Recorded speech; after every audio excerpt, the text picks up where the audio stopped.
नमस्कार मित्रांनो, सुख म्हणजे नक्की काय असतं, सिरियलमध्ये काय घडले आपण ते बघणार आहोत. शालिनी फोटोकडे बघून बोलते की विमल तू आत्ताच निसटलीस, आता मी कुणाला मारू? तुला मारू, तुझ्या नवऱ्याला मारू, मुलाला मारू की सुनेला मारू, अशी स्वतःशीच बडबड करत असते.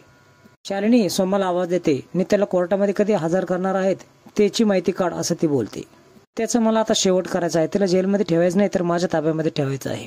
त्याचे सोमा बोलतो की आत्ताच माहिती मिळाली आहे की तिला चक्कर येत आहे म्हणून हॉस्पिटलमध्ये ॲडमिट करणार आहेत. प्लॅन बदल, आता दुसरा प्लॅन आखूयात असं शालिनी बोलते. राज विमलला घेऊन जंगलामध्ये येतो. मुद्दाम त्यांनी टिकाव आणलेला असतो तो खांदण्यासाठी. विमलला तो लपवतो आणि टिकावानी खोदू लागतो. त्याच्या वेळेस बंदूक घेऊन ईशान झाडाच्या पाठीमागून त्या समोर येतो. बंदूक ठेक त्याच्या कानापाशी लावतो आणि खोद, अजून खोद असं बोलतो. त्रिशूळ मला पाहिजे आहे असं तो बोलतो. अधिराज मिश्किलपणे हसू लागतो आणि बोलतो की तुला कोणी सांगितलंय तर मी त्रिशूळ शोधायला आलो आहे म्हणून. मी एक डाव केला आहे आणि तू त्या डावामध्ये अडकलास. तेवढं त्रिशूळ मला काढून दे, नंतर मी निघून जाईल असं तो बोलतो. त्या शितापीने अधिराज बंदूक हिसकावून त्याच्याकडून घेतो आणि त्याच्यावर रोखतो. घाबरून पळून जायला लागतो. इतक्यात अधिराज एक काठी घेतो आणि त्याच्या पायावर मारतो. ईशान खाली पडतो. त्याच्या पायापाशी ईशान पडतो. तुला दिलेला शब्द मी पाळला आहे, तुझ्या पायापाशी हा आहे, आपला आहे गुन्हेगार असं म्हणून तो त्याच्या चेहऱ्याचा मास्क काढतो. ईशानला बघून विमलला आश्चर्य वाटते. अधिराज बेदम मारतो. मला मार, तू फक्त मला मारूच शकतोस, तू मला जीवे मारू शकत नाही कारण तू शालिनी नाही असं तो बोलतो. चांगुलपणा तुझ्या नेहमी आडवा येणार.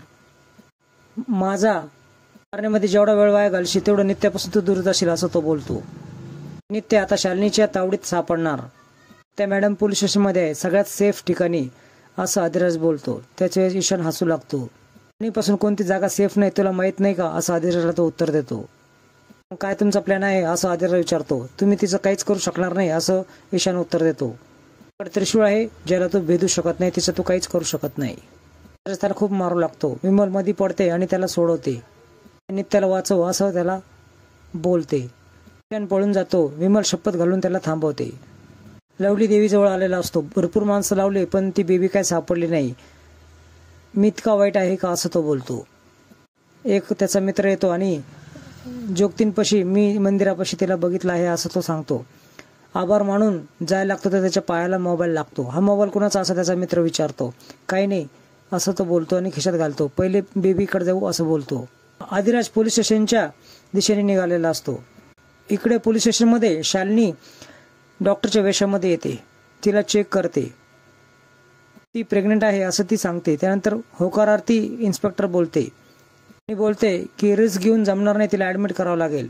स्ट्रेचर आणण्यासाठी ती दोघांना पाठवते. स्ट्रेचर तिला घेऊन जाताना ॲम्ब्युलन्स पाशी आल्यानंतर ती बोलते की माझा मोबाईल आतमध्ये राहिला आहे. त्याचा क्षणाचा फायदा घेऊन ती तिथून पळ काढते. हे निघून गेल्यानंतर अधिराज त्या ठिकाणी येतो. मला 2 मिनिट नित्या मॅडमशी भेटायचं आहे, त्यांच्याशी बोलायचं आहे असं तो बोलतो.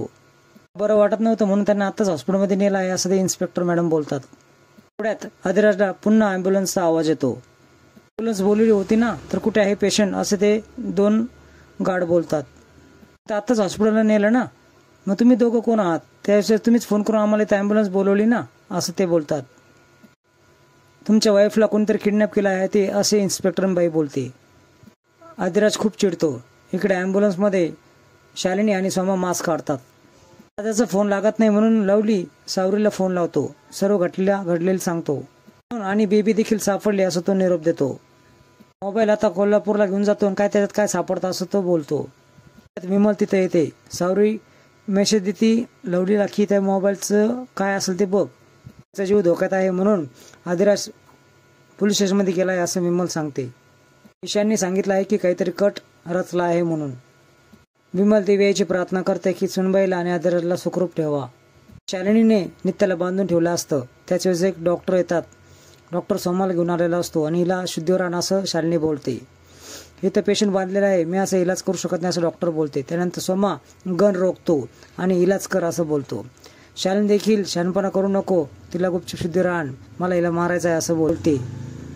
नेत्याचा शोध घेता घेता एका व्यक्तीपाशी येतो आणि हिंना बघितलं आहे का असं विचारतो.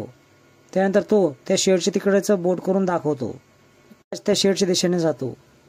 मला विचारते शालिनी की कुणाला उचलून आणलायस तू? याला शुद्धीवर देखा पेशंट आणता आलं नाही. वीक झाल्या आहेत त्या, अनकॉन्शियस झाल्या आहेत त्या, येथील थोड्या वेळात शुद्धी होईल असं ते डॉक्टर बोलतात. ची काळजी घ्या, खायला प्यायला त्या शुद्ध आल्यावर असं ते डॉक्टर बोलतात. विकनेस त्याचं सगळं घालवणार आहे मी असं शालिनी बोलते.